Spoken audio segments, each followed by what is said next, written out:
Phase 1, Program 4, Workout A. We're going to begin with skater hops. We're going to do 5 on each side. And what we want to do here is we want to begin with a slight bend in the knee. Kristen's going to have a slight bend in her knee. She's going to raise one foot up.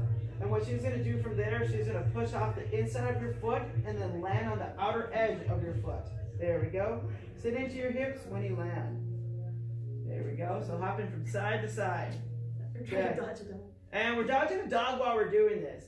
Go ahead and relax, Kristen. So thanks, Simon, for helping us out. So when we're looking at that skater hop for week 1, make sure that we're focusing on pressing off the inside of the foot. For week 2, we want to land on the outside of the foot. And then for week 3, we're going to be focusing on sitting into those hips. So as they're going through their skaters from that side to side, make sure they're sitting into their hips. Next, we're going to move into two-handed kettlebell dead bugs. What we're going to do is we're going to begin with both hands on the belt, flat side up. Kristen's going to squeeze her armpits down tight. She's going to push her low back into the ground and tuck her ribs down. Next, she's going to slowly extend the leg until it's locked out, then bring it back to center. Good. Let's go ahead and do the opposite side. And relax. Good. So now when we're going through that, the focus for week 1 should be pressing the low back into the ground. Week 2, keeping the ribs tucked. And then week 3, squeezing the armpits and controlling the leg. Next, we're going to go into quadruped shoulder carves. So we're going to begin with our hands and knees. What Kristen's going to do next is she's going to get ready to shake someone's hand with her thumb up. Next, she's going to raise her arm up as far as she can. And then she's going to turn her thumb down and draw a big circle with her arm. Good. She's going to go all the way to the beginning. Then she's going to pull her arm back as far as she can. Turn the thumb around and finish where she started. So, when we're going through that for week 1, the focus is going to be moving slow and controlled.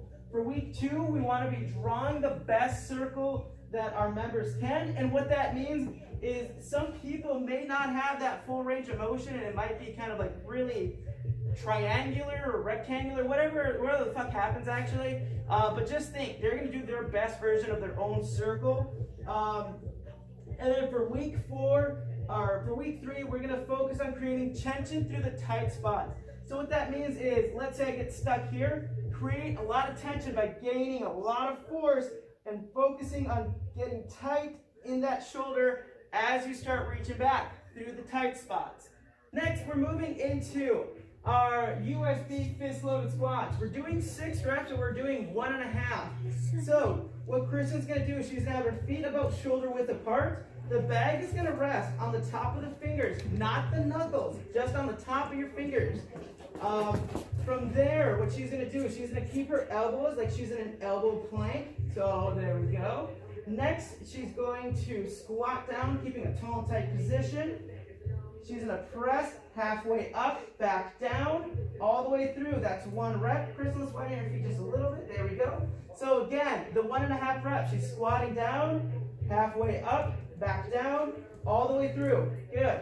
So for week 1, our focus is going to be pausing halfway up. So when we're going through, we're going to go halfway up, pause, bring it back down, all the way through.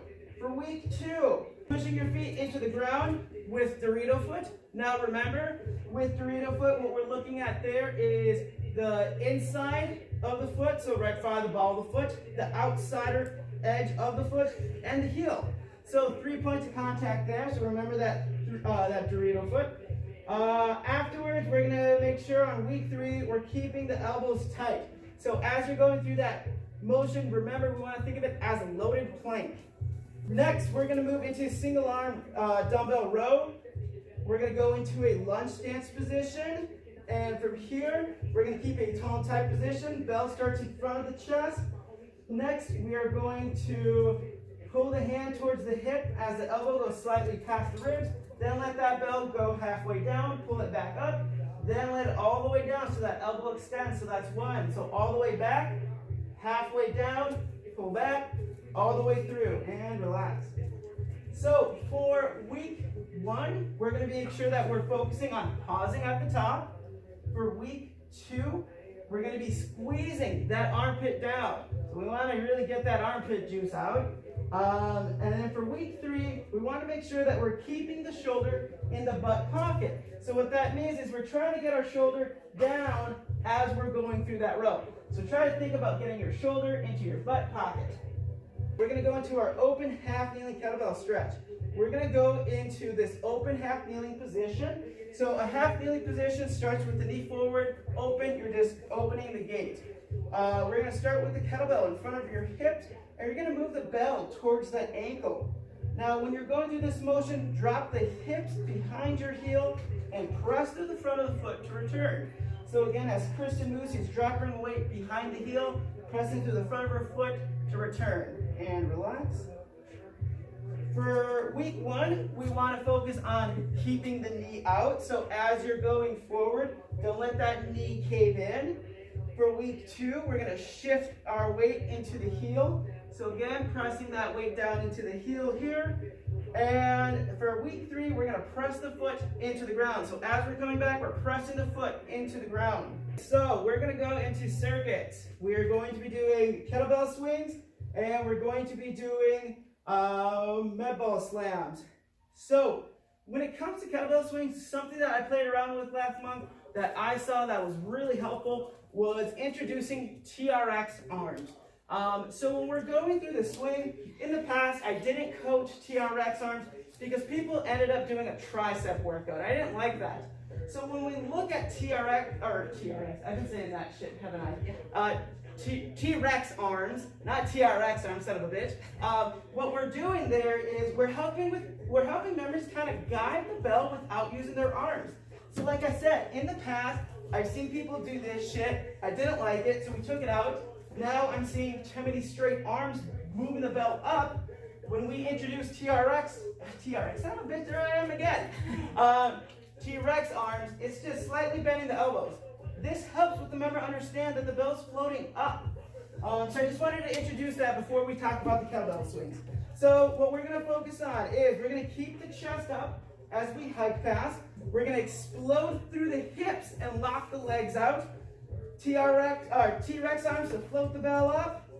And we're going to catch, and then we're going to wait for the bell to push you back. There we go. Again, we're going to do 15 reps here. Then we're going to rest for the rest of the minute. Next round, we're going to go into 15 med ball slams. Raise those arms up, push those hips back as you slam that ball, catch, and stand back up. There we go. And relax. So, for week 1, our focus on the swings will be the T-Rex arms. For week 1 on the slams, push those hips back. Week 2 on the swing, keep the chest up. Week 2 on slams, raise those arms up at the top. And for week 3 on the swings, wait for the bell to push you back. And for week 3 on the slams, be quick and fast.